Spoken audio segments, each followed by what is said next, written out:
ישיבה הולך עם תספורת מעליות. זה תספורת של גוי, של יהודי? גוי. תספורת שוקו וניל. זה יהודי או גוי? גוי. בלורית זה תספורת של יהודי או גוי? גוי. מכנסיים צמודים כמו נקניקיה מסלוסי. זה גוי או יהודי?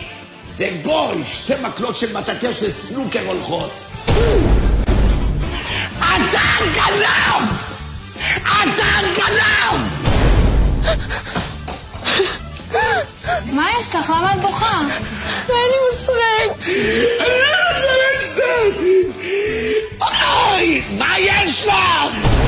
גרביונים עם כוכבים. שמעתם? פעם כוכבים חשבתי רק בשמיים. הם ירדו לגרביונים. משקה חדש יצא. פסיפלורה משוגעת. ראשי תיבות פסיכי מטומטם. גימטריה אהבל. יש כאלה צועקים.